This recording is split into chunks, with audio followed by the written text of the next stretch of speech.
They do their different functions by different mechanisms of actions.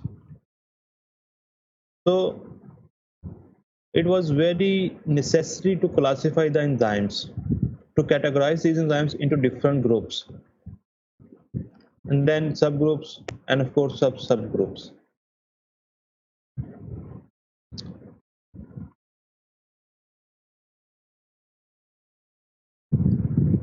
If you are talking about their classification, then in old ages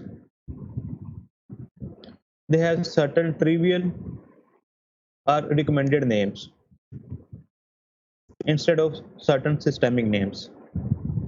Trivial, any name, recommended according to their action, or systemic, having some scientific names. Trivial or recommended names are, for example, pepsin, trypsin, renin. These names are given according to their discoveries and the person who discovered them, and they named these enzymes without any particular reason. इसके पीछे कोई scientific reason नहीं है कि pepsin को pepsin क्यों कहा जाता है, ट्रिप्सिन ट्रिप्सिन क्यों है और रेनिन रेनिन क्यों है, लेकिन ये बस नाम से रख दिए गए by the scientist who discovered them, और आज तक ये ऐसे ही यूज हो रहे हैं। पेप्सिन, ट्रिप्सिन, रेनिन ये सारे प्रोटीन्स मेटाबॉलिज्म में काम आते हैं। A very simple way to classify enzymes is to use the suffix ase, ase, at the end of the name of a substrate. A very simple way. Glucosidase, any enzyme which is acting upon glucose. Urease, enzymes of urea metabolism. So usually the digestion enzymes, they having the suffix ase along with them. Sucrase, maltase, lactase. So by just adding this ase at the end of the name of substrate, we are having the name of an enzyme.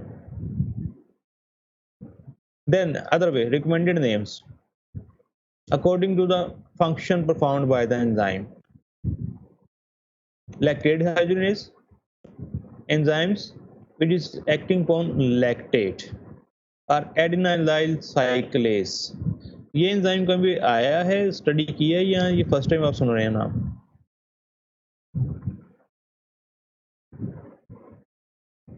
Signal transduction में पढ़ा, signal transduction में adenyl cyclase which can convert ATP into cyclic AMP, signal transduction pathway में ही आया था।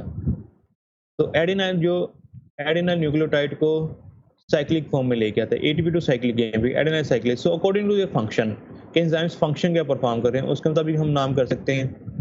Are systemic way, we have 6 major classes of the enzymes and all the millions of our enzymes are grouped into these 6 major classes. जितने भी enzymes nature में present हैं उन सबको इन्हीं 6 क्लासेस में रखा गया, इसके अलावा और कोई नहीं है।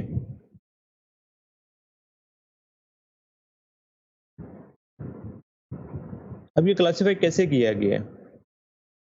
According to the type of reactions catalysed by the enzymes. Addition हो रही है ग्रुप्स की, ब्रेकडाउन हो रही है, कोई नया कंपाउंड बन रहे हैं, आइसोमर्स बन रहे हैं, किस तरह का रिएक्शन है, उसी की टाइप पे इन्हें 6 क्लासेस में डिवाइड किया गया है। And these 6 major classes are having sub classes, sub classes and then different numbers for the particular enzymes. ये भी हम देखते हैं। So keep in mind all the enzymes are present in these 6 major classes. और इन्हें classify किसने की है? IUBMB, international union of biochemistry and medical biochemistry, इन्होंने इसे अलॉट किए नंबर्स, और उन नंबर्स को कहते हैं EC numbers, enzyme commission numbers.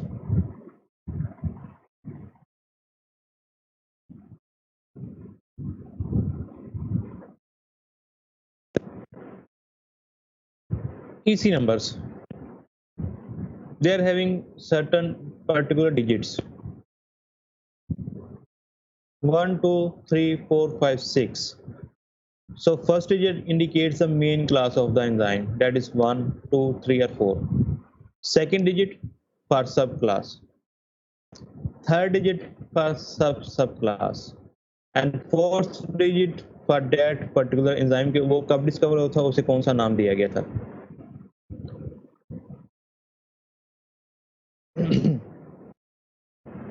अगर आपने कभी कैंड फूड खरीदा हो या डिफरेंट चॉकलेट्स खरीदी हैं या कुछ भी है, तो उस पर इस तरह के नंबर दिए होते हैं EC 2.7.1.1 और 1.4.3.1.5 एंजाइम कमीशन नंबर. तो अगर आप पर्टिकुलरली ये वेबसाइट पे डालेंगे कि इसका क्या मतलब है, तो आपको पर्टिकुलर एंजाइम बता देगा कि 2.7.1.1 is particular for this hexokinase enzyme. So every enzyme has been given this particular digital code. इस डिजिटल कोड को जब आप स्पेसिफाई करें तो आपको पता चल जाता है कि कौन सा एंजाइम था. So 2.7.1.1 is a name given to hexokinase. 2 shows that it is a group 2 enzyme, that is transferase. 7 is name given because it is transferring phosphate group. 1 is given because it is alcohol acceptor group.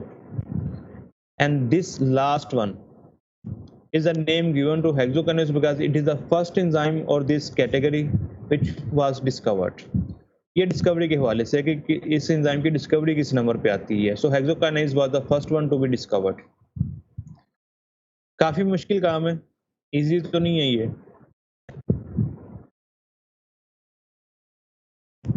No sir. Yes, yes. So just remember, first digit main group, second digit subgroup, third digit subgroup, and fourth digit is the number given to that particular enzyme. इससे ज्यादा आपको required नहीं है. Lactate dehydrogenase enzyme, lactate NAD positive oxidoreductase enzyme. अब इसमें ये 1.1.1.27 क्या show कर रहा है?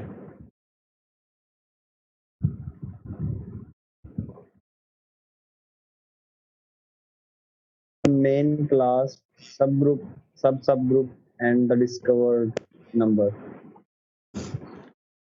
Main class is 1, subclass is also 1, subclass is 1, and it is a 27th number of discovery. ये इस ग्रुप में 27th नंबर पे डिस्कवर था. इससे पहले 26 डिस्कवर हो चुके थे. 1 मेन क्लास, सबक्लास, ये जस्ट आपको थोड़ा सा रिकॉग्नाइज करवाने के लिए कि इन्हें क्लासीफाई किस तरह किया जाता है. आज के बाद अगर आप इस तरह के नंबर्स देखेंगे पैकेट्स पे, पैकिंग पे, तो आपको आइडिया हो जाएगा कि ये एंजाइम्स के लिए और किस एंजाइम के लिए ये आप पर्टिकुलरली ऑनलाइन जाके देख सकते हैं. अगर आप EC 1.1.127 लिखेंगे तो आपके सामने ये एंजाइम आ जाएगा. Very simple way. So coming back to the 6 major classes.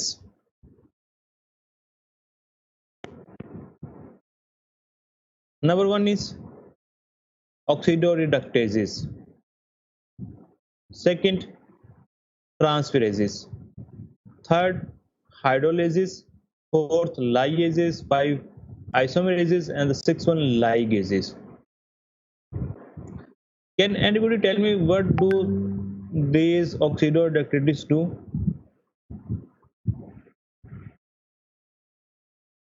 Redox reaction. Oxidation reactions. Good. As the name shows, they are involved in oxidation and reduction reactions, redox reactions. Gaining of proton, losing of proton, gaining of hydrogen, losing of hydrogen. And then gaining oxygen, losing oxygen. So oxidation reduction reactions, redox reactions में ये involve होते हैं. Transferases, as the name shows, they are involved in group transfers. Methyl group, acyl group, phosphate group, enoyl group, and there are so many. So they are group transfer enzymes. Third one, hydrolases. ये क्या करेंगे? Hydrolytic activity. Hydrolysis. They are involved in hydrolysis, breaking down of bonds with the addition of water molecules, with the help of water molecules. Water molecules आएंगे और bonds को break किया जाएगा. Lyases. Lyases are also the bond breaking enzymes. Difference is that here no water would be used. Hydrolysis में water molecule use किया जाता है enzymes को तो substrates को break down करने के लिए. Lyases में bonds टूटेंगे, कुछ double bonds बनेंगे, लेकिन इसमें water molecule यूज नहीं होगा. Without the addition of water molecule. Isomerases, इसका तो आपको बड़ा क्लियर आइडिया हो गया होगा क्योंकि आजकल आप कार्बोहाइड्रेट्स कर रहे हैं, उसमें आइसोमर्स भी किए होंगे. They are involved in structural geometrical rearrangement of the molecules to make isomers. And the last one, ligases. ये क्या करेंगे? Bond binders. Binding करेंगे. They are involved in formation of new bonds. ये different compounds को आपस में join करेंगे. So ligases. Simple and 6 classes. मुश्किल तो नहीं है ये. Yes, sir. Yes, sir. Oxidoreductase, transferase, hydrolase, lyase, isomerase, and ligase. Keep in mind, this particular order should be maintained. अगर आपसे पूछा जाता है कि what are different types or classification of enzymes, so students, you should remember this order, starting from oxidoreductase to end at ligase. Never say that hydrolase, isomerase, transferase, ligase, oxidoreductase. Don't disturb the order. जब भी हम बात करेंगे group 3 enzymes की या class 3 enzymes की, तो उससे क्या मुराद होगा हमारा? Hydrolysis. Hydrolysis. Hydrolase, excellent. So if you're talking about group 5, it means isomerase. So this particular order is necessary. याद करने के लिए very simple formula. Remember this mnemonic. Oscillate. Oxidoreductase, transferase, hydrolase, lyase, isomerase, ligase. Lyase में और ligase में थोड़ा सा difference आता है, तो तोड़ने वाला पहले है, जोड़ने वाला बाद में है. तोड़ेंगे पहले, जोड़ना बिल्कुल एंड में है. फॉर्मेशन एंड में होगी, ब्रेकडाउन पहले हो जानी है. So I think so you have remembered this mnemonic. मुश्किल तो नहीं है ये, easy है. What do you Yes. say? Yes, sir. Easy. Yes, sir. ठीक है. आज रिस्पॉन्स बस पूरा सा आ रहा है. एनी हो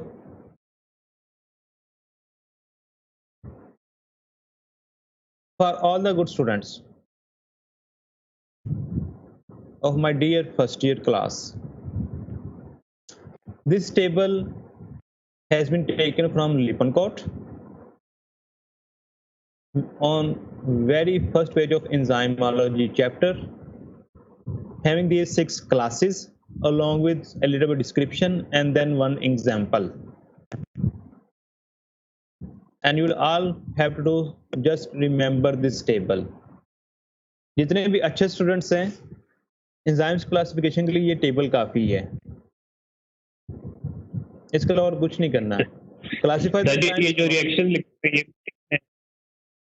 हैं क्या कहा? सॉरी. सर ये जो रिएक्शन लिखे हुए हैं ये भी करने हैं? जी रिएक्शंस करने हैं, आपने केमिकल फार्मूलाज नहीं करने हैं, just words lactate, lactate dehydrogenase, pyruvate plus NaDH plus H positive. Don't remember these formulas, ये आपको सिर्फ वहाँ पे रिकॉग्नाइज करवाने समझाने के लिए दिए हुए हैं कि ये होता क्या actually. Name, description, chemical equation in words. तो आपका ये 5 मार्क्स का क्वेश्चन कंप्लीट हो जाएगा। इसके अलावा और बहुत ज़्यादा डिटेल्स में जाने की जरूरत नहीं है। 6 classes along with examples, that's it। आसान है।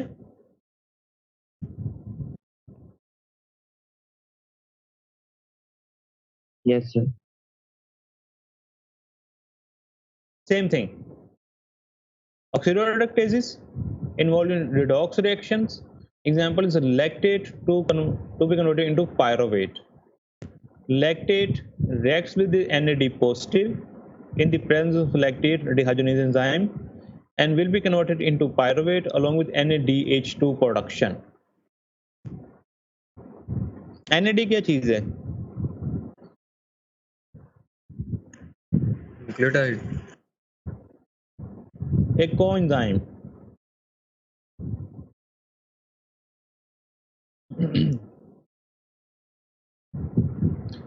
Oxidoreductases reactions are give and take reactions. One is giving and other is receiving, just like this one। आप लोगों को इस लेवल तक पहुंचाने के लिए आपके पेरेंट्स ने अभी तक सिर्फ दिया ही है टू कंप्लीट योरसेल्फ, और अभी तक आप सिर्फ रिसीविंग पोजीशन पे है, गिविंग पोजीशन पे नहीं आए। So whenever you are giving position, do help them and do your parents your best, whatever you can do for your parents। जो कुछ पेरेंट्स आपके लिए कर रहे हैं वो आपने ज़रूर रिवर्स करना है। सो this is simply oxidation, reduction और गिविंग एंड टेक रिएक्शंस। एक मॉलिक्यूल की ऑक्सीडेशन होगी, दूसरा रिड्यूस होगा। इन रिएक्शंस में ऐसा ही होता है। लैक्टेट डिहाइड्रोजनेज एग्जांपल एक काफी है। सब क्लासेस ऑक्सीडेसिस, डिहाइड्रोजनेसिस, ऑक्सीजनेसिस, हाइड्रोपरऑक्सीडेसिस। ऑक्सीडोरेडक्टेसिस की और ट्रांसफरेसिस की ही सब क्लासेस ज़्यादा ज़रूरी हैं, और ये आपको जस्ट 4 नेम्स अगर याद कर लोगे तो वेल एंड गुड, अच्छी बात है।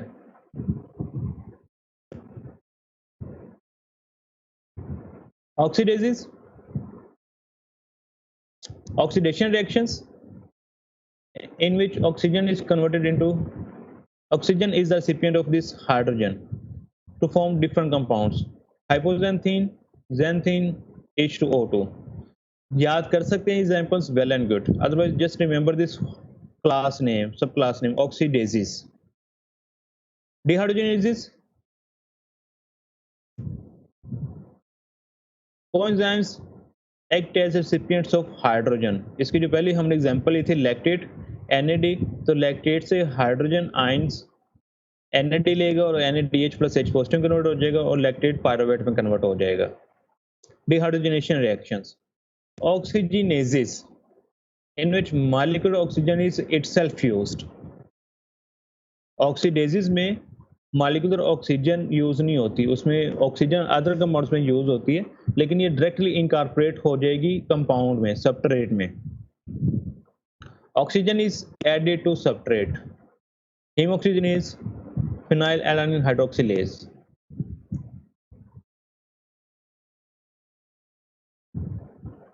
Second category of the enzymes, transferases. Group transfer, alkyl, acyl, aldehyde, amino, phosphate groups, and there are so many other groups. They transfer these groups from one substrate to another substrate to form new products।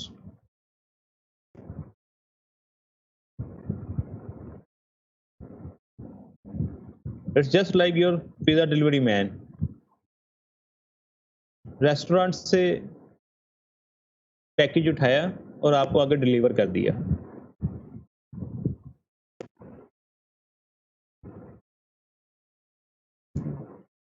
Group transfer of compounds containing carbon, nitrogen, phosphate. Serine, an amino acid, with the help of tetrahydrofolate, will be converted into glycine and methyl tetrahydrofolate. ये यहाँ से methyl group transfer कर रहा है. Serine का methyl group यहाँ से निकलेगा, उसके बाद ये सारा कंपाउंड ग्लाइसिन बन जाएगा, सिंपलेस्ट अमीनो एसिड, और ये मिथाइल ग्रुप ट्रांसफर कर दिया जाएगा टेट्राहाइड्रोफोलेट को to form methylated tetrahydrofolate. So this is the group transfer. Transaminases are minor transferases, subclasses of transferases. Amino group transfer ALT, AST जो हमारे लिवर एंजाइम्स है वो इसी कैटेगरी में आते हैं. ट्रांसमिथाइलेसिस, मिथाइल ग्रुप ट्रांसफर, जिसके अभी एक एग्जांपल हमने ये देखी है, ये भी मिथाइल ग्रुप ट्रांसफर है. Transpeptidases, amino acids transfer. And phosphorylase transferases, very important enzymes. Kinases, जहां भी काइनेज का वर्ड आएगा वहां पे हमें पता चल जाएगा कि ये फास्फेट ग्रुप को ट्रांसफर कर रहे हैं. There is phosphorylation of the compounds. Examples of hexokinase and glucokinase. Kinases और फास्फाटेसिस, ये दो एंजाइम्स बहुत इंपॉर्टेंट है. काइनेसिस फास्फोराइलेशन करते हैं, फास्फाटेसिस डीफास्फोराइलेशन करते हैं. काफी मुश्किल होगी है. No, sir.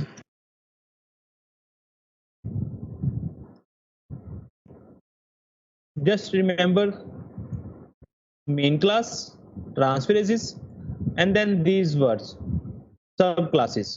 अगर कोई एग्जांपल याद कर सकते हैं तो वेल एंड गुड, नहीं कर सकते डजंट मैटर, कोई मसला नहीं है. सर आपने जो फॉस्फेटेजेस और डीफॉस्फेटेजेस वाली बात है, ये आप रिपीट कर सकते हैं? Kinases causes the phosphorylation, that is addition of phosphate group. तो काइनेसिस आर ट्रांसफेरेसेस. जो डीफॉस्फोराइलेशन है वो फास्फाटेज एंजाइम करता है, और फास्फाटेज एंजाइम्स बॉन्ड ब्रेकिंग में इन्वॉल्व होता है. सो वो ट्रांसफर इस ग्रुप में नहीं आएगा, उसका ग्रुप दूसरा होगा. काइनेसिस का काम फास्फोराइलेशन करना है.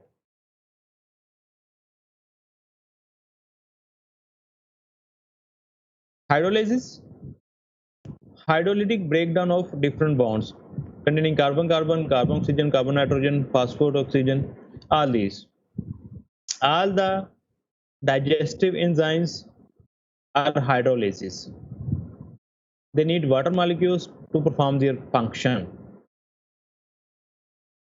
One example is urea, breakdown to carbon dioxide and to ammonia molecules with the help of this urease, and this H2O attacks these bonds and causes the breakage of these bonds.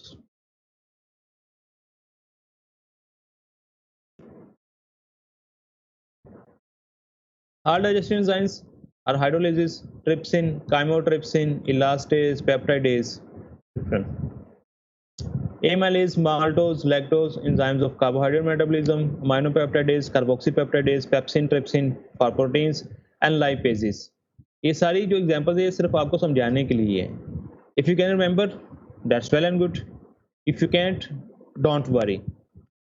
Just आपको idea होना चाहिए कि जितने भी enzymes है GIT digestion absorption के, एक सारे हाइड्रोलाइसिस से. लाइएसिस,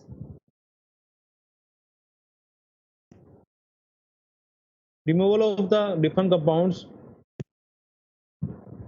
breaking of bonds, or formation of double bonds without any hydrolysis. Yes, एक्सोपेप्टाइडेज और एंडोपेप्टाइडेज पीछे आया था, वो दो थोड़ा एक्सप्लेन करना. किसकी बात कर रहे हैं? एक्सो एंड एंडोपेप्टाइडेजेस. एक्सोपेप्टाइडेजेस और एंडोपेप्टाइडेजेस वो पेप्टाइड चेन्स को जो है ना वो ब्रेक डाउन करते हैं, अमीनो एसिड्स को रिलीज करते हैं. Exo acts at the ends in between the chains. अगर हमारे पास एक 100 अमीनो एसिड्स या 100 अमीनो एसिड्स की पॉलीपेप्टाइड मौजूद है, तो वो सारे एंजाइम्स जो 50, 40, 70 नंबर अमीनो एसिड्स पे एक्ट करेंगे, they are endopeptidases inside the chain. और वो सारे एंजाइम्स जो पेप्टाइड बॉन्ड नंबर 1 और पेप्टाइड बॉन्ड नंबर 100 पे एक्ट करेंगे, दे आर नोन एज एक्सोपेप्टाइडेज। ये जो कार्बोक्सी पेप्टाइडेजेस हैं, ये एक्सोपेप्टाइडेजेस होते हैं, ये एंड्स पे काम करते हैं, कार्बोक्सिल एंड्स पे। Okay sir, thank you.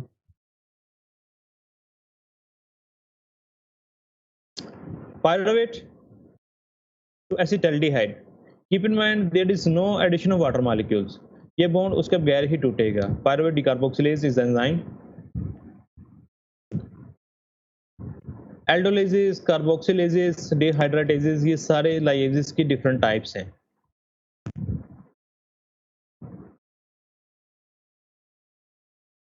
HMG कोई lyase, just simple remember this one.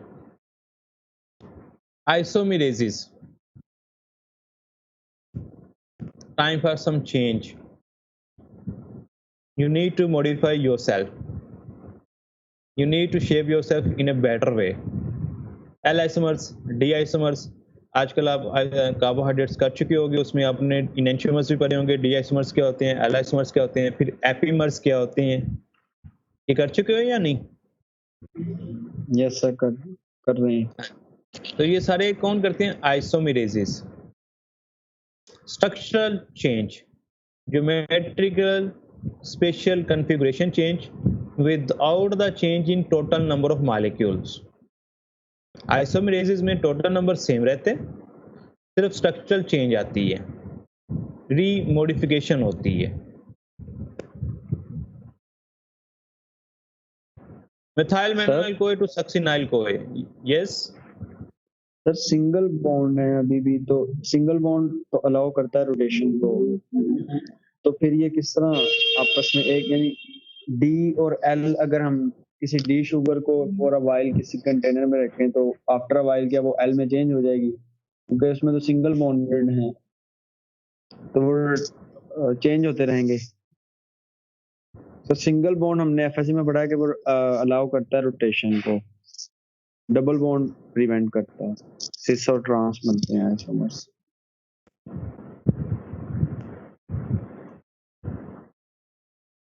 सिस और ट्रांस की अगर बात करते हैं तो उसमें भी आप देखेंगे, अगर सिस की बात करते हैं तो उसमें वो एक ही तरफ आते हैं, ट्रांस वाले जरा अपोजिट साइड पे चले जाते हैं, तो शेप चेंज तो डबल बॉन्ड में भी आती है। Just wait, I am coming back, wait.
जो आप बात कर रहे हैं डबल बॉन्ड पे, उसकी उस तरह से रोटेशन फ्री नहीं होती, तो रोटेशन फ्री होने के शेप चेंज फिर भी होती है उसकी, due to hinders in the movements.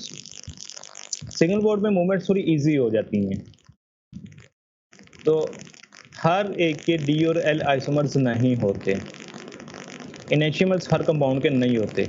Enantiomers mirror images हैं, जो कि टोटल ओरिएंटेशन चेंज होगी just like standing in front of a mirror, लेकिन हर कंपाउंड के ये नहीं होते।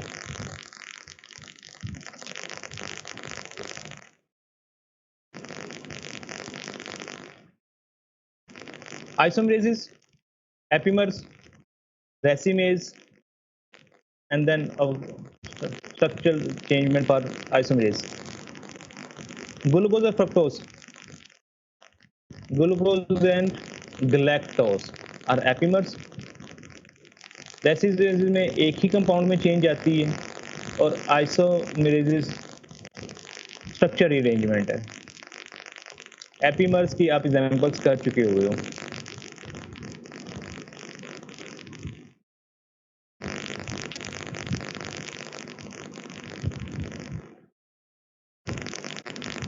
Last one, ligases. These enzymes are involved in bond formation. Different compounds हैं, उन्हें आपस में ज्वाइन किया जाएगा। Carbon oxygen, carbon nitrogen, carbon sulphur, carbon carbon bonds और इसके अलावा बहुत सारे बॉन्ड्स पे बनते हैं। एग्जांपल्स डीएनए लाइगेज जो एंड में फाइनल बॉन्ड को फॉर्म करते हैं, acetyl CoA, synthetase, RNA ligase, these are different examples. Just remember one example of each class. Pyruvate with the addition of this carbon dioxide will be converted to oxaloacetate. यहाँ पे carbon carbon bond बना है। Enzyme is pyruvate carboxylase and we need ATP for this reaction. तोड़ना हमेशा से आसान है, जोड़ना मुश्किल है। Construction is always a laborious process. You need more energy to construct anything rather than to break down that one. तोड़ने के लिए बड़ा आसान है। तो to construct anything, to build anything, we need energy.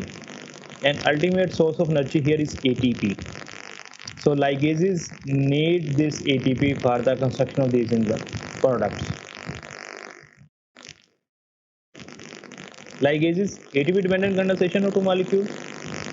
Examples of acetyl-CoA carboxylase, glutamine synthetase, PRP synthetase.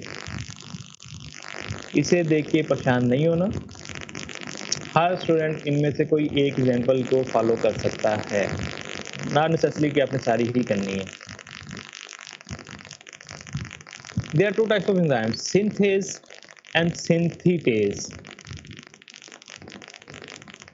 Synthetase are ligases and they require ATP to perform their functions. जब भी synthetase का वर्ड आएगा वहाँ पे हमें पता चल जाएगा कि ये ligases हैं और उन्हें ATP required है। ATP के बगैर ये काम नहीं कर सकते। Synthase are the lyase class. ये कौन सी कितने नंबर पे क्लास आएगी lyase? Fourth one. So synthases are the class 4 enzymes, fall to category lyase. They are biosynthetic reactions जिसमें ब्रेक टूटते भी हैं और कुछ बनते भी हैं, and they do not require ATP. ALA synthase जो आपने हीम सिंथेसिस में किया होगा, glycogen synthase involving glycogen formation. So synthetase और सिंथेस में कोई डिफरेंस थोड़ा सा समझ में आ गया।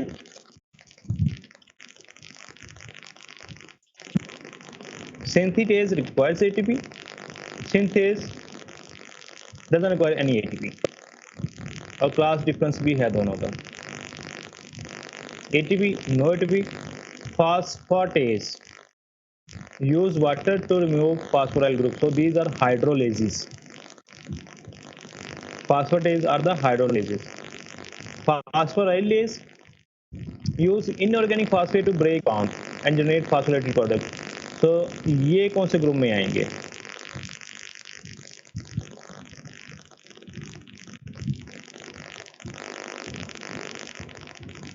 Hydrolytic. These are lyases. Breaking a bond without the addition of water molecules. So phosphorylase are the lyase enzymes. Phosphatase hydrolase enzymes. ये different है। और इसके बाद आज के बाद से जब भी आप डिफरेंट एंजाइम्स या केमिकल रिएक्शंस देखेंगे तो आप थोड़ा सा रिकॉग्नाइज करेंगे कि कौन से ग्रुप का है। अगर काइनेज लिखा हुआ है तो ट्रांसफर ग्रुप है, ट्रांसफर। डिहाइड्रोजनेज है तो ग्रुप 1 ऑक्सीडोरेडक्टेज में आ जाएगा। यूरिएज हाइड्रोलाइज एंजाइम्स में आएगा। कहीं पे फॉस्फोराइलेज लिखा है तो आपको पता चल जाएगा कि ये लाइएजेस हैं। So you can recognise different classes of enzymes around you. Dehydrogenase oxidation reduction reactions, and in these reactions NAD and FAD are usually the coenzymes. Electron receptors यही होते हैं रिडॉक्स रिएक्शन में, NAD FAD या NADP और FMN. Oxidase photoreceptor, but they are not incorporated into the substrate. Oxygenase, here one or both oxygen atoms are incorporated into the substrate. They are making the products by mixing with the substrate. They react with the substrate to be the part of that substrate. So oxygenase, in which oxygen is itself used. Oxidase, oxygen is used as a receptor, acceptor only. ये वहाँ पे accept करती है hydrogen ions को, protons को, लेकिन substrate का हिस्सा नहीं बनती। सो ऑक्सीडेज एंड कैटालिस्ट खुद तो यूज होता नहीं है। किसकी बात कर रहे हैं? हम कैटालिस्ट के आमतौर पर हम कहते हैं कि खुद यूज नहीं होता, कि केमिकल प्रॉपर्टी रिटर्न रहती है eight the end of reaction. Yes, sir enzymes भी एज अ बायो कैटालिस्ट तो ये यूज हो जाएंगे। Enzymes eight the end of reactions अपनी ओरिजिनल फॉर्म में आ जाते हैं। ऑक्सीजनेज एंजाइम्स, ये एंजाइम्स यूज नहीं हो रहे, वो ऑक्सीजन को सबस्ट्रेट में इनकॉर्पोरेट कर रहे हैं। डिफरेंस है थोड़ा सा।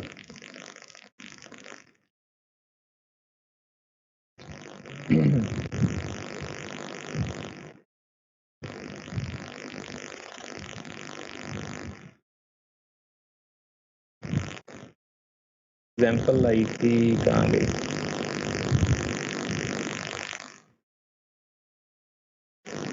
लाइएजेस,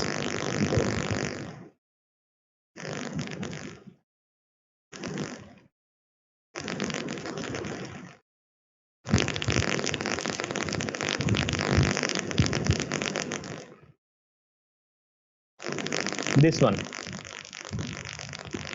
अगर आप इस रिएक्शन को देखें, phenyl alanine reacts with NADPH to in the presence of oxygen.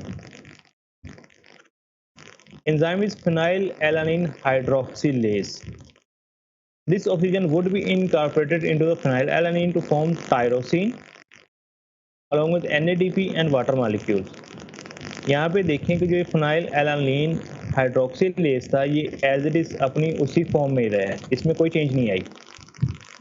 Oxygenase, ये ऑक्सीजनेज एंजाइम है, इसने इस ऑक्सीजन को सबस्ट्रेट में इनकॉर्पोरेट किया, सबस्ट्रेट का हिस्सा बनाया, लेकिन खुद एज इट इज वैसे का वैसा ही रहा है।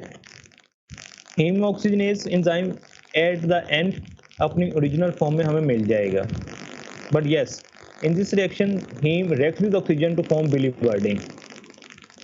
इस मॉलिक्यूल ऑक्सीजन में से एक हीम में आ जाएगा, बिलीवर्डिन बनेगा, और दूसरे वाला CO बना देगा। अगेन कीप इन माइंड, जो एंजाइम था वो अपनी ओरिजिनल फॉर्म में ही रहा, but these coenzymes they are altered at the end of the reactions. enzymes change नहीं होते, coenzymes जरूर change होते हैं। NADPH2 NADP, again NADPH2 NADP, NAD NADH2 NADP NADPH2, ये चेंज होते हैं। कोएंजाइम्स अपनी ओरिजिनल फॉर्म में हमें वापस नहीं मिलते, ये ऑर्डर्ड फॉर्म में मिलते हैं, but enzymes are present at the end of the reaction in their original form. Is it clear now? Yes sir.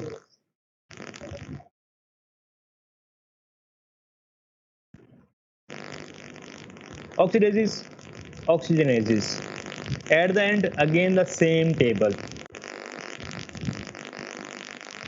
Classify enzymes, briefly describe your functions along with examples. So you will have to mention these 6 classes, description and one example. एक वे तो ये है. Second way, what are oxidoreductases? Give their subclasses along with examples. तो फिर आपको यहाँ पे ऑक्सीडेजेस, ऑक्सीजनेजेस, डिहाइड्रोजनेजेस, रिडक्टेजेस ये सारे देने पड़ेंगे. सेम वे ट्रांसफरेजेस की डिफरेंट टाइप्स आ सकते हैं, ये जनरल भी पूछा जा सकता है. This table is from Lippincott and read the first 2 or 3 pages of the Lippincott of enzymology chapter. वहाँ पे सब दिए हुए. सब क्लासिफिकेशन फ्रॉम मुश्ताक और हाशमी.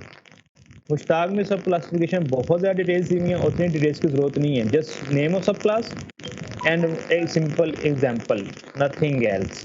इतना काफ़ी है. अगर हाशमी को या किसी और बुक को फॉलो करना है, it's up to you. Any question?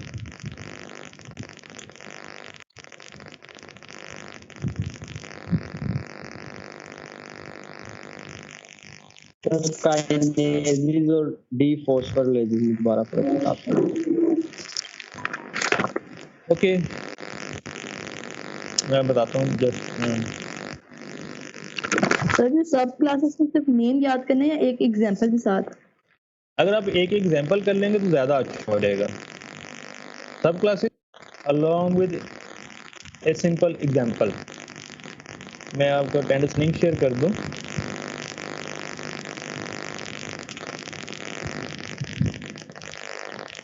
उसके बाद मैं आ रहा हूँ वापस. Just wait.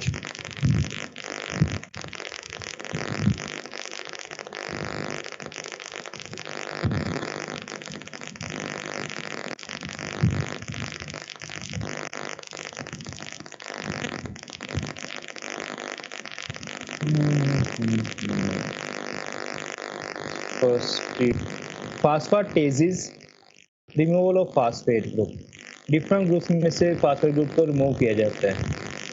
It is known as phosphorylation and dephosphorylation. Phosphorylation addition, dephosphorylation removal. Kinases do the phosphorylation. ये एक जगह से फास्फेट ग्रुप लेते हैं और दूसरे सेपरेट में आके अटैच कर देते हैं. So they are transferase enzymes.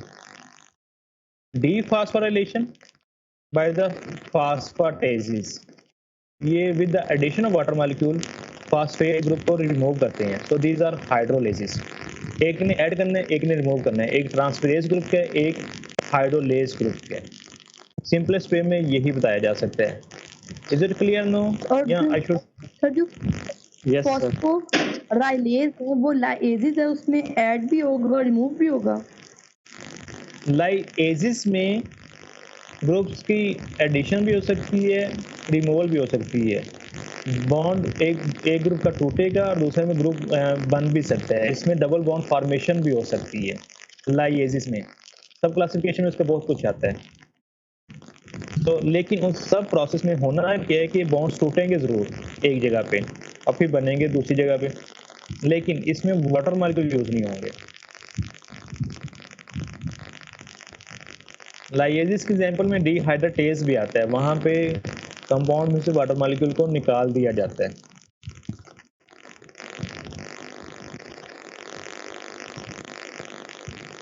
Sir ligases और लाइगेजेस इनका फंक्शन सेम हो सकता है लेकिन एटीपी का डिफरेंस आएगा. ऐसे ही है? यस, ऑफ कोर्स ऐसा ही है.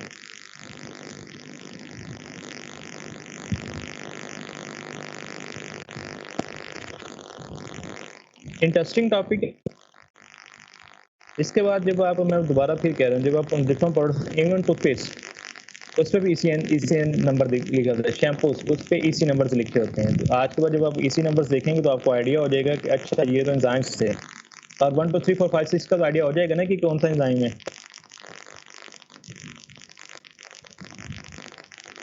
अगर सब क्लासेस का नहीं भी पता चलता तो एटलीस्ट क्लास का तो आपको आइडिया हो जाएगा कि 1 का मतलब क्या है. बाय द वे 5 का मतलब क्या है? Group 5 isomerases. Isomerase. Good. Just remember the mnemonic ऑक्सिलिन, उससे आपको आइडिया हो जाएगा कि कौन सा ग्रुप है और कैसा ग्रुप है. So I think so today it's sufficient. Yes. In our next lecture, we will discuss about the enzyme catalysis. अभी तक हमने बात की कि एंजाइम्स क्या होते हैं, एंजाइम्स की डिफरेंट प्रॉपर्टीज क्या है, एंजाइम्स को क्लासिफाई कैसे किया जाता है. नेक्स्ट लेक्चर में हम एक्चुअल बात करेंगे एंजाइम्स काम कैसे करते हैं, जो इतना स्पीड अप कर देते हैं रिएक्शंस को, वो कैसे करते हैं. So have a nice day. Be attentive in your next lectures. Breakfast वगैरह आपने लेक्चर के साथ कर लिया होगा, सो होपफुली आप नेक्स्ट लेक्चर में अटेंटिव रहोगे. And good bye till your next lecture. Thank you. अल्लाह हाफिज सर, शुक्रिया सर.